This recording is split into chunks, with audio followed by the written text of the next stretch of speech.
Hello everyone and welcome back to another video, and today we're taking a look at a graphics card that you probably haven't seen for the last 2 years. Neither have I seen it for the last 2 years because this GTX 1070 was in a friend's daily system who at the time had I think a 1050 Ti, and it wasn't really that great for playing games. And I came across this 1070 and basically I made him a deal. I told him he can use it as long as he wants until he doesn't need it anymore, and he can use it for free, but when he doesn't need it anymore I want the card back. And yeah, he recently got himself an RTX 3070, so the 1070 is going back to me. I don't know if I'm gonna be doing any extreme modifications on this, because I do plan to use this card actually to play games on it for a secondary system. But that hasn't stopped me from benching the card a bit with cold water. So not chilled water, but cold ambient, same as the 7970 we had. So that was last night, it is now morning. I was a bit too tired to make the recording then, but these are the settings I had. So, first of all, this is a Micron GTX 1070, and even though it says NVIDIA here, it's a Galax card. We are gonna take a closer look at the card later in the video. But while the system is assembled, I wanna show off some settings and scores of the card. So in terms of clocks, this is what I ran the clocks at. So memory plus 825, or 4830, which is more like 2415 in actual DRAM clock, and then 2151 on the core. So the core on this card, and it just crashed because it's not cold anymore. So the core on this card is, by my standards, pretty good. I've been told it's... I have been told by one person that the card is shit. You know who you are, but I think you just have really high standards, and also more than one 1070. But yeah, so on the stock air heatsink, which we can also take a look at later, this card, if you do the curve optimizer thing, where you like set everything to -1 here to force the card to run and on this voltage level exclusively, you can hold 2100 in a prolonged stress test. I think I ran the TimeSpy stress test on air, and the card held 2100. So yeah, pretty good core if you ask me. That's about the same clock for clock that my 2080 Ti can hold, however my 2080 Ti is water cooled. So yeah. And then for the memory, I don't really know how, I don't know if there even is Hynix 10 series cards, but I know there's Samsung ones. I don't know how well Samsung does on the 10 series, but I do know that Micron scale to voltage, and this one already clocks pretty high. As you can see, we're actually pretty close to maxing out the slider. However, the Micron memory also seems to scale with cold, because with normal ambient, you are gonna sit more at like plus 700 to plus 750. I haven't tested exactly where the limit is. Plus 125, or I guess plus 830, according to this, is what the card can do with cold ambient and water. So yeah, so I think that those are some pretty nice clocks, and this is the score. I was aiming to get 20,000, and well, I got that pretty much exactly. This is with the 8700K dialed a little bit back from where I had it with the 7970, so this is just 5.1 gigahertz and not 5.25. But yeah, so this score was still with like all the performance tweaks that you can do, including LOD, which is why this is here. So this is not, according to 3DMark, a valid score. This is a valid score for HWBot only, because HWBot allows the LOD tweak. 3DMark themselves do not. So yeah, without LOD, this does around 19.5k. So I'm not actually beating the best result here, because that's the best non-LOD result. So someone probably took that 1070 even colder with an 8700K, because like those components are from around the same era. So the 1070 pad with an 8700K probably saw some extreme overclocking action, and not just what I'm doing here with water. But yeah, and you can also see like the scores are basically identical. So yeah, I think you can also see, yeah, so those are the clocks again that we held, and you can see the card held those clocks for the entire benchmark. And we should also see the temperatures, yeah. So that was very cold ambient. So the card was really cold. Mostly, like, it was the exact same setup that I had for the 7970, but the 1070 consumes even less power. The entire board power was just over 200 watts, and the GPU was in the 170 watt range. So yeah, the temperatures were really, really low. You can actually read the hotspot using GPU-Z. I think the hotspot maxed out at around 33 degrees on the load. Now it's obviously higher because we're not cold ambient anymore. So yeah. This just about brings me to, I think, 19th place on HWBot, because, yeah, because of that CPU thing. Like, the 8700K and the GTX 1070 are from around the same time. So I actually need to really, really push the 8700K to be competitive here, or just get a straight up better CPU in the first place. So I don't think I will get any impressive scores with this 1070 for HWBot. I've also tried superposition, which I did get a pretty decent result with, but for some reason there's one guy sitting at like several hundred points above everyone else, and he's on air with his card, with exact same clocks that I was running. And just someone even left a comment of like, how did you do this score? And nobody knows how to beat that score, and I don't really feel like figuring that out. So yeah, superposition is also not gonna happen with this card, which was never the goal anyway. Like this 1070, I'm like, so the thing is, when I visit friends for longer than just a few days, I usually bring my PC because we want to play games together. And because I gave away my 980 Ti to my sister now, because she still had a 780, I no longer have a graphics card that I can use to play games at like LAN parties and stuff.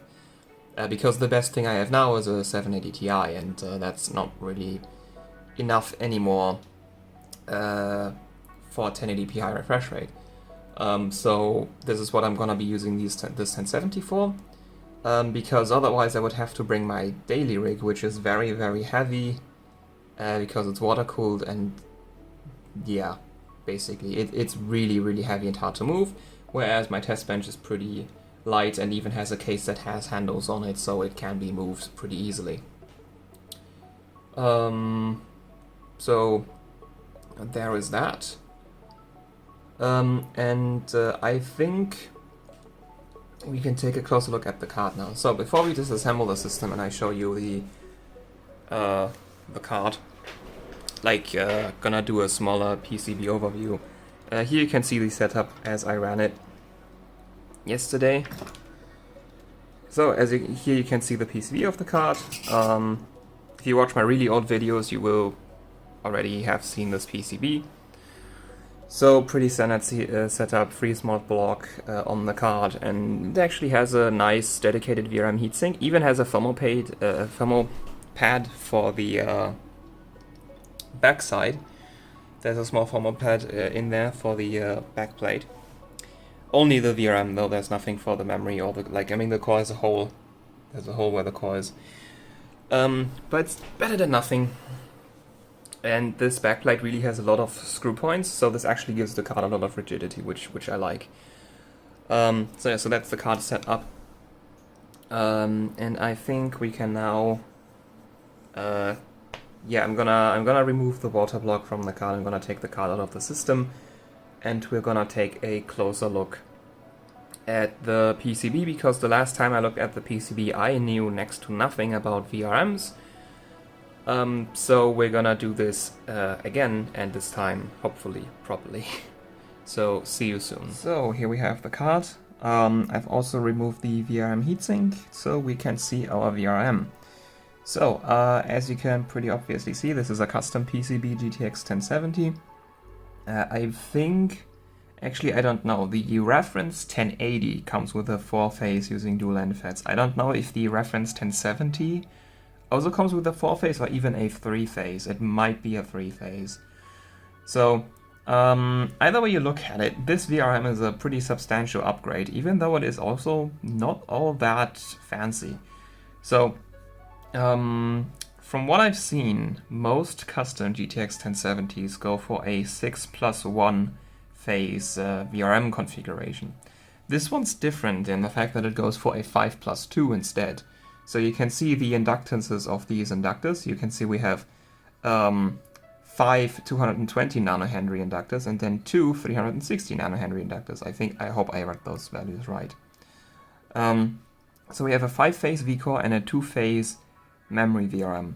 No VDDCI, since this is an NVIDIA card and they do not have that.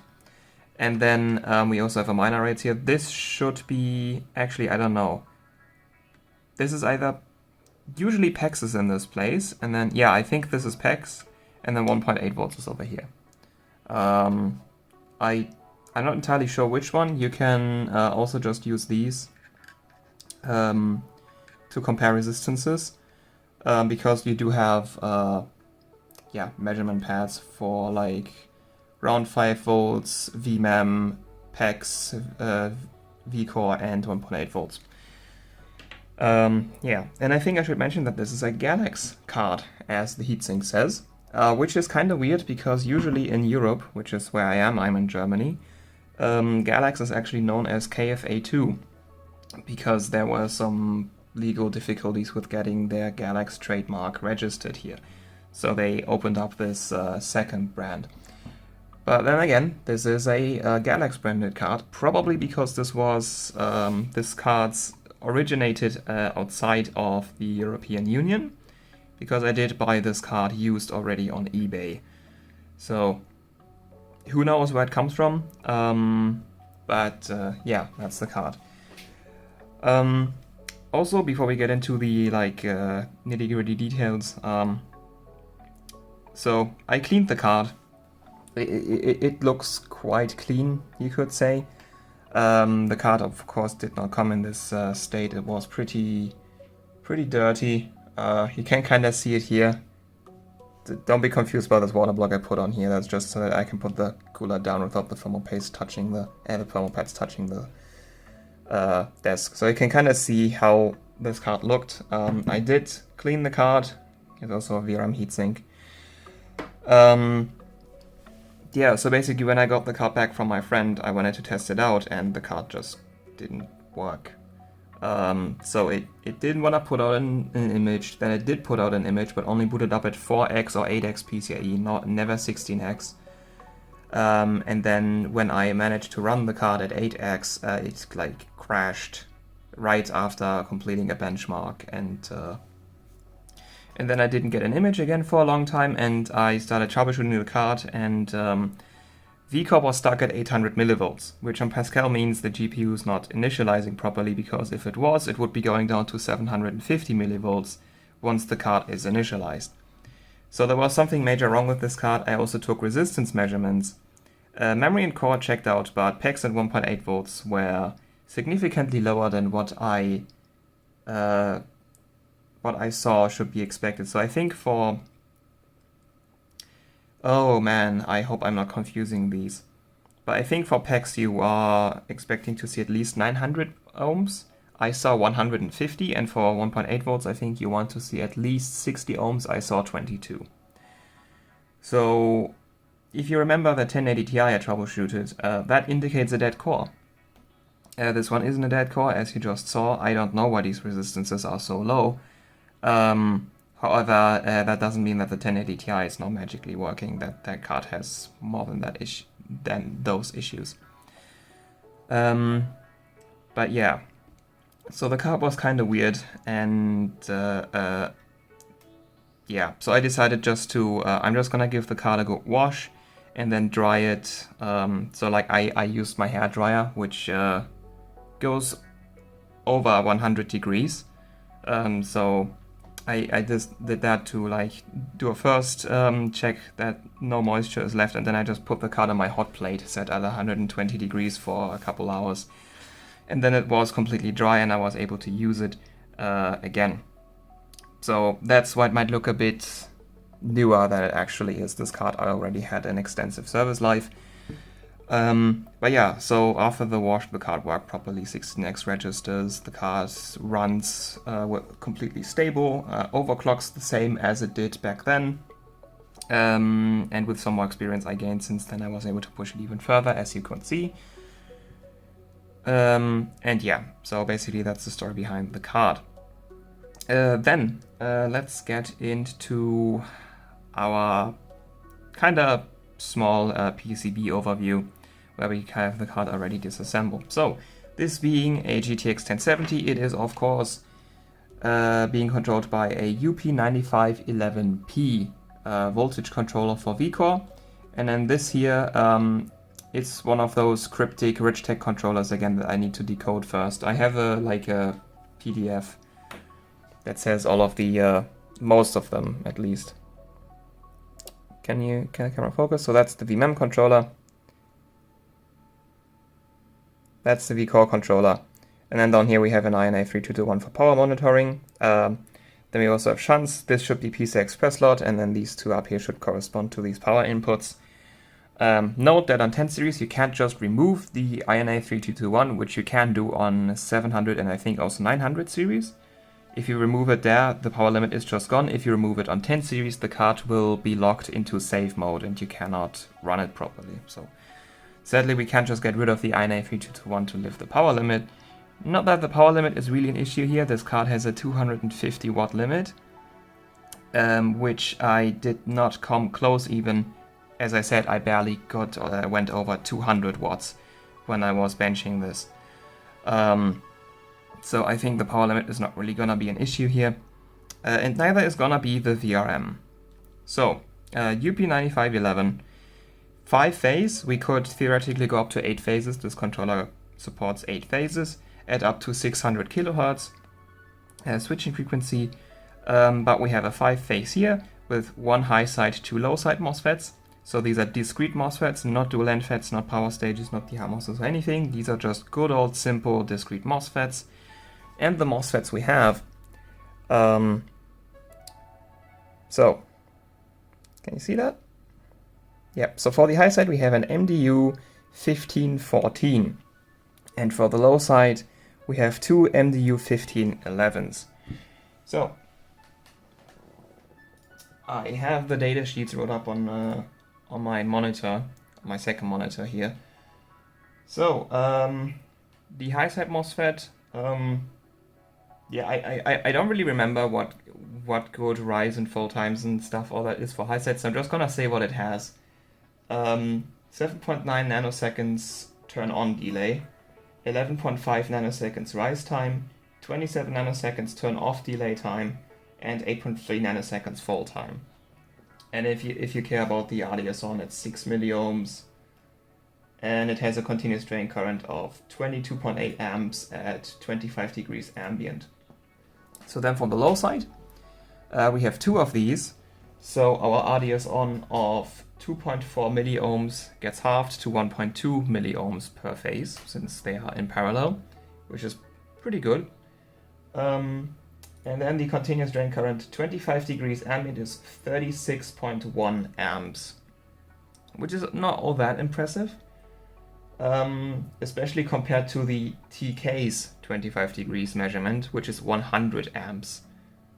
So theoretically, if we can keep the case temperature of the MOSFET at 25 degrees, each of these phases will be able to handle 200 amps, which is not realistic at all. The MOSFETs are gonna run hotter than that. Yeah, so I think the well, actually, I don't know, because the ambient temperature measurements are like in this ambient temperature with the MOSFET with no cooling whatsoever. This has, obviously, it has the back plate cooling, and it has the heatsink on the front, which gets direct airflow. Well, actually, Galax decided to put this rubber thing here, which you can see has the imprint of the VRM heatsink fins in it. So I don't know why they would do that. I should probably remove that. Though then again, there's a heat pipe and there's some L fins right here. It's not gonna make that big of a difference. For some reason, they decided to just restrict the airflow to the VRM heatsink. But then again, it's a 1070. It doesn't pull that much power, so the VRM shouldn't be running that hot. So we might get pretty close to the TK 70 degrees value, which is still 94 amps per MOSFET. Times 2 because we have 2 low sides in each phase. But in reality, we're probably between TK 70 and T Ambient 25. So somewhere between 94 and 36 amps, which is a pretty big range. But yeah, so like I think this VRM is gonna be fine. Like, it's just a 5-phase, it's just discrete MOSFET. Well, actually, like, I mean, even at 36 amps, 2 of these per phase is still better than like a 60 amp smart power stage. So yeah, in terms of current handling per phase, this VRM is not bad at all. It's just that it's just 5 phases, and you're probably used to seeing more, especially with the 30 series being around, which just have ridiculous amounts of phases. Or more like ridiculous amounts of power stages. They don't actually have that many phases. But yeah. Then our 2-phase memory is using the exact same MOSFETs, so we don't have to say much, a lot more here. And I mean, it's a fine VRM. It's completely fine for what the 1070 is. It pulls next to no power, like 200 watts entire card. That's like all the 12 volts. That's including VRM switching losses, that's including memory power, that's probably including the 5-volt buck converter that's powering the gate drives of the MOSFET. The only thing that's not including is 3.3 volts from the PCI Express slot, which might be used to power like some PWM controllers and create some enable signals or whatever. And then the core, I think, was around 170 watts, which this 5-phase is gonna power no problem. So even like I think I want to keep the card dailyable with the air heatsink. I might be able to do, like, because this is a UP9511, if you want to know how to volt mod this one, because the volt modding process for this is kind of different, you can look up Buildzoid's video on modding his GTX 1070 Dual I was from Asus, which had the same controller. You can look up that video to see how you can mod this one. I would probably do it slightly different in that I would not disconnect ref80J. I would just add more voltage to ref80J. Or was it even ref? Like it might have been ref in. I need to refresh my knowledge about that volt mod. But basically, how Buildzoid does it is he completely disconnects the pin that adjusts the voltage and feeds in his own voltage level that he wants. I would probably not do that because I want to retain software voltage control, and that would probably include a switch to disable the volt mod. So I would have offset voltage. I would like add more voltage to what the driver wants. It's not gonna be completely static, but yeah. It's not like I don't know how high voltage I would go on this. It could probably handle 1.4 volts, considering this consumes less power than a GTX 680, and the 680 reference card is a 4-phase, and this is a 5, so yeah. Anyway, we can look into volt mods later if I decide to do it, otherwise just watch Buildzoid's video on it. And then, so we can talk about capacitors, because yeah, I like the input filtering. That's a decent amount of input filtering. These are all 270 microfarads. So that's fine. Input filtering is fine. The output filtering is I mean, it's also fine for 1070. I just would have liked to see a bit more. So we have these 820 microfarad capacitors. The upper, so the upper 3 ones are for memory, and then these here, which 1, 2, 3, 4, 5, 6 are for vCore. And then in between the CAN types, we get some multilayer ceramics, and then this bigger array of multilayer ceramics here. I really like Galax having included these multilayer ceramics, because that's quite a lot of multilayer ceramics. The thing that I would have liked to see is, instead of CAN types, just SMD aluminum polymers. And also on the back, you can kind of see it through the base plate. There's no filtering, nothing. So yeah, I was thinking about maybe stacking another layer of multilayer ceramics on top of the existing one, because that should probably clear the heatsink. And then something more advanced would be to ditch the back plate and just like add more CAN types, but I probably won't do that. Other than that, there's not really that many convenient spots to add more filtering, because like I could maybe like wedge a multilayer ceramic in between the contacts of the CAN types on the back. That could work. Yeah, I mean, the output filter is fine. It's just that, like, I like to see big output filters. It's not that you always need them, but I just like the aesthetic of having really nice output filters. It just looks good. But yeah. And then memory volt mod, I might also volt mod memory, because I think this I actually haven't measured voltage while the card is running, but when it initializes, VMem is only at 1.5 volts. So if it's also at 1.5 while it's running, I might want to up that to 1.6 or maybe even 1.7, depending on how good the scaling is on these Micron GTDR5 modules. That's the first time I'm working with Micron modules, so I don't know a whole lot about them. I just remember from when Buildzoid had his 1070 that he did see voltage scaling on these modules. And I did see some cold scaling when I ran it yesterday. So, yeah. I think that's pretty much it then. Yeah, I mean, that's the card. You've seen what it can do. We've looked at the VRAM, which is completely fine. Like, usually you would probably have second thoughts about a 5-phase, but like, this is a 1070. the 5-phase is completely adequate. It's fine. And the output filter, it could be better, but honestly, it's also fine. Especially these multilayer ceramics probably help a lot, actually. Like, I think those actually help quite a lot, probably. Because that's quite a lot of multilayer ceramics like this array here. Most cards would probably not bother with this. They would just have the few multilayer ceramics in between the CAN types here. So I like that Galax included this. And then, yeah. I think I should end it here because the video will be approaching 30 minutes now. So, thank you for watching. I hope you enjoyed. Well, if I decide to do some more with this 1070, you're gonna see more of it, of course. But as I said, mainly this card is meant to be just be used for playing games, actually, which means that I do not want to risk damaging it. I do not want to put an e-power on it or any like extensive mods.